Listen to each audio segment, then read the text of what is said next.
नमस्कार सभी साथियों को स्वागत करता हूं सभी का इस यूट्यूब चैनल पर जिसका नाम है स्टडी विद पीएन लोधा।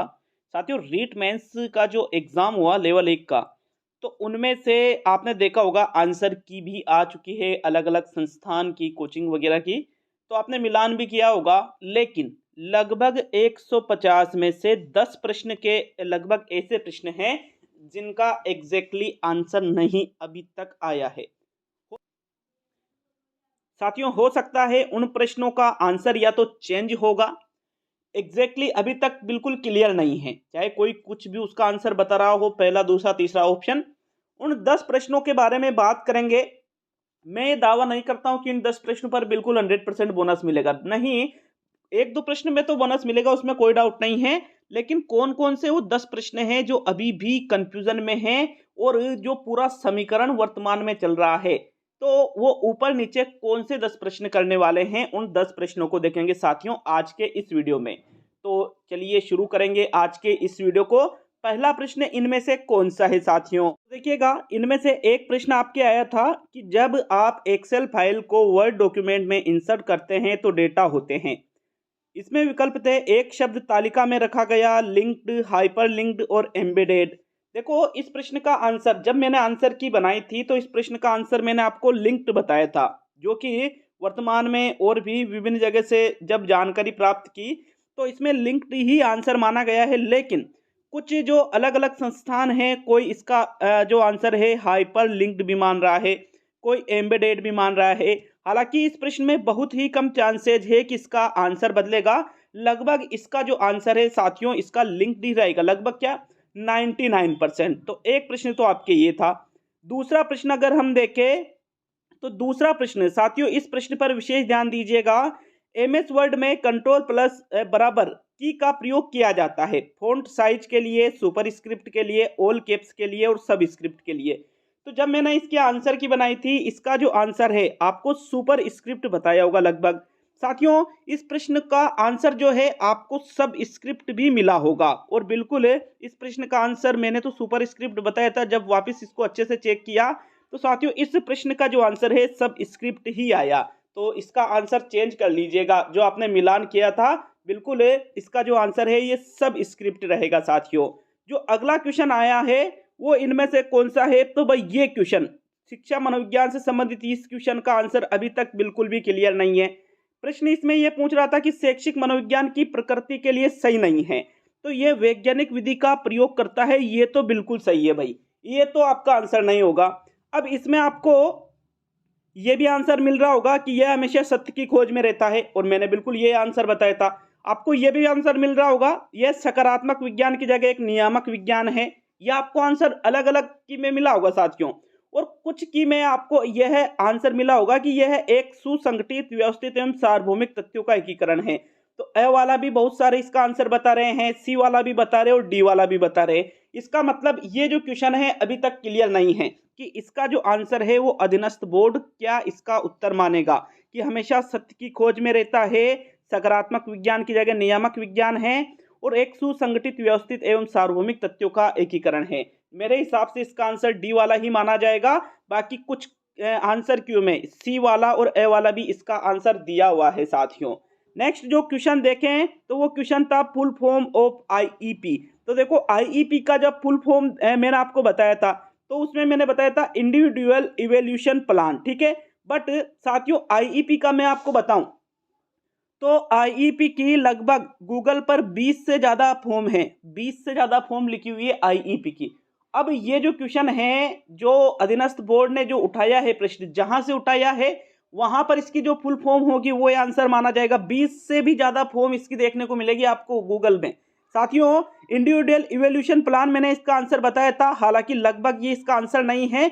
इसका आंसर होना चाहिए था इंडिविजुअलाइज्ड एजुकेशन प्रोग्राम, ठीक है, ये इसका आंसर होना चाहिए साथियों। तो सी वाला जो विकल्प है लगभग इसका आंसर है। बाकी ए वाला भी मिला था मुझे देखने को गूगल पर, तो और अन्य जगह से, अन्य स्रोतों से जानकारी ली गई तो इसके 20 से अधिक इसकी फुल फॉर्म मिली थी। तो कहीं ना कहीं डाउट वाला प्रश्न इसलिए बन गया है क्योंकि अधीनस्थ बोर्ड ने जहां से ये प्रश्न उठाया है, अगर वहां पर जो फुल फॉर्म है वो हमसे मैच कर गई तो ए वाला भी सही हो सकता है, बी वाला भी हो सकता है, सी वाला भी हो सकता है, डी वाला भी हो सकता है। कंफर्मेशन इस क्वेश्चन में हम नहीं दे सकते साथियों। हो सकता है इस क्वेश्चन पर आपको बोनस भी मिल जाए, तो कंफर्म नहीं है इस क्वेश्चन पर। हालांकि इसका आंसर सी वाला मानने के ज्यादा चांसेज है, जो ये है ना इंडिविजुअलाइज्ड एजुकेशन प्रोग्राम, इसका आंसर ये मानने के ज्यादा चांसेज है। अगला जो क्वेश्चन है अगर हम उसकी बात करें तो साथियों ये क्वेश्चन बहुत ही हिंदी शिक्षण का ये क्वेश्चन है कि वाचन की विश्लेषणात्मक विधि इनमें से कौन सी विधि असंगत है।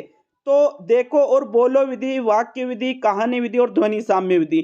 यहाँ कुछ जगह आपको वाक्य विधि आंसर मिला होगा, कोई कि में आपको ध्वनि साम्य मिला होगा, किसी में कहानी भी मिला होगा, देखो और बोलो भी मिला होगा। इसका सीधा सा तात्पर्य ये निकल रहा है कि इस क्वेश्चन के बारे में अब अभी तक कुछ भी नहीं कहा जा सकता जब तक इसका आंसर अधीनस्थ बोर्ड के द्वारा एग्जैक्टली नहीं मान लिया जाता है। तो देखो और बोलो विधि, कहानी विधि, वाक्य विधि और ध्वनि साम्य विधि। हालांकि इसका जो आंसर है मेरे हिसाब से ध्वनि साम्य विधि होना चाहिए, बाकी देखते हैं, इंतजार करना पड़ेगा ऑफिशियल आंसर की का।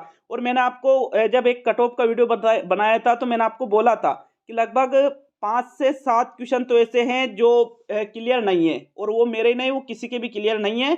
मतलब उसका आंसर एग्जैक्टली आप नहीं बता सकते हो जब तक आंसर की में आ नहीं जाता। आंसर की में जो माना जाएगा वो बिल्कुल उसका आंसर रहेगा साथियों।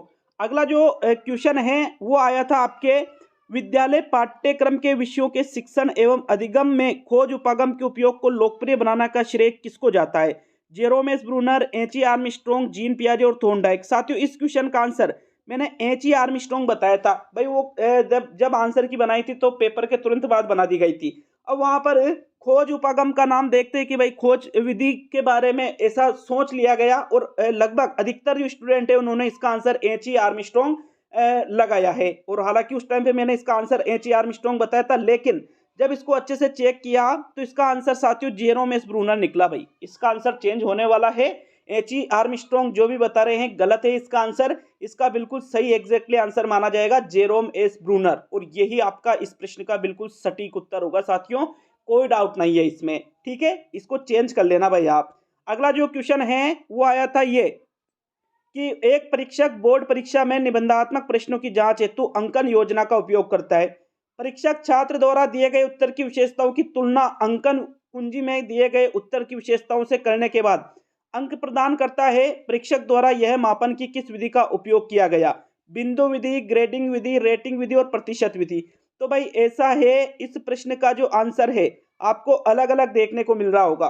कुछ लोग इसका आंसर प्रतिशत विधि भी मान रहे हैं, कुछ इसका बिंदु विधि भी मान रहे हैं। भाई रेटिंग विधि तो इसका आंसर नहीं है, रेटिंग विधि तो नहीं माना जाएगा इस प्रश्न का उत्तर, और इस प्रश्न का उत्तर ग्रेडिंग विधि भी नहीं रहेगा साथियों। ठीक है, इस प्रश्न का उत्तर या तो बिंदु विधि रहेगा, या फिर इस प्रश्न का जो उत्तर है प्रतिशत विधि रहेगा। इन दोनों में से आपका एक उत्तर रहने वाला है। तो इस प्रश्न के लिए भी चाहे कोई कुछ भी कहे, एग्जैक्टली आंसर नहीं है अभी तक किसी के भी पास में। या तो बिंदु विधि आंसर माना जाएगा, या फिर इसका जो उत्तर है प्रतिशत विधि माना जाएगा। ये बिल्कुल कंफर्म है, इन दोनों में से एक आपका आंसर रहेगा।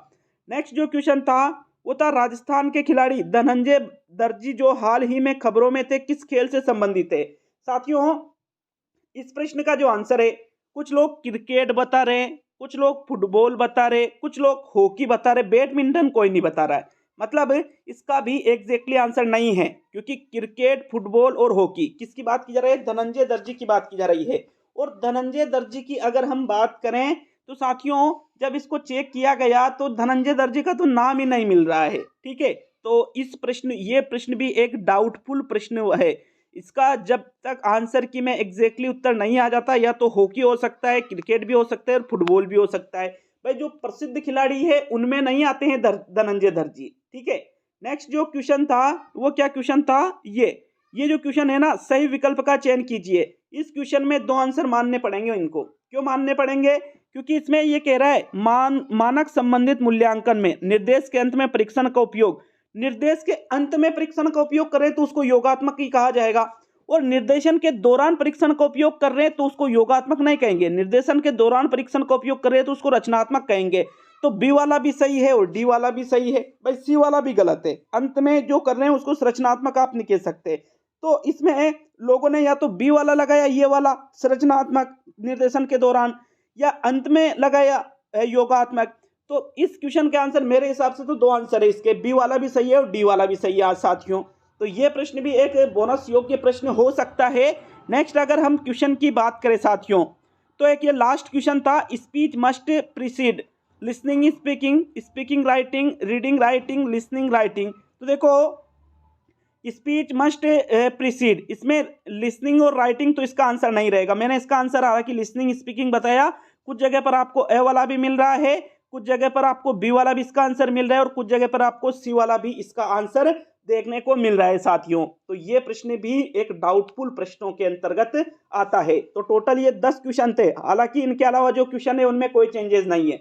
140 प्रश्न में कोई चेंजेस नहीं होगा, लेकिन ये जो 10 प्रश्न है, 10 प्रश्न जो हमने अभी देखे हैं, इनका कुछ भी कह पाना अभी वर्तमान में सही नहीं है साथियों। चाहे कोई कुछ भी कहे, लेकिन जब इन 10 प्रश्नों के आंसर हम देखेंगे अधीनस्थ बोर्ड की आंसर की में, तो सारा का जो सारा सिस्टम है वो इधर उधर हो सकता है। इसीलिए इसी वजह से सबसे मेन रीजन यही है कि कट ऑफ के बारे में एग्जैक्टली कुछ नहीं कहा सकता। एग्जैक्टली तो नहीं कह सकते हो आप यूं मान के चलो कि 10 से 15 नंबर इधर उधर होने वाले हैं जब आंसर की आएगी। कट ऑफ का जो अनुमान वर्तमान में लगाया जा रहा है कि 180, 190 या 200, ये जनरल का अनुमान है साथियों। 180 से लेकर के 200, लेवल 1 की बात कर रहा हूँ, लेवल 2 की बात नहीं कर रहा हूँ मैं। तो कोई लोग कह रहे हैं ना कि 220 प्लस जनरल की जाएगी, तो 100% गारंटी देता हूँ 220 प्लस जनरल की नहीं जाने वाली है। 220 प्लस क्वेश्चन तो जाने ही वाले नहीं है। 180, 190 या 200 लास्ट यही है। बाकी इन 10 प्रश्नों के आंसर क्या माने जाएंगे उसके आधार पर ये बहुत कुछ निर्भर करता है। तो इसी प्रकार से विश्लेषणात्मक वीडियो आपके लिए लाते रहेंगे साथियों। मिलते हैं जल्द ही अगले वीडियो में।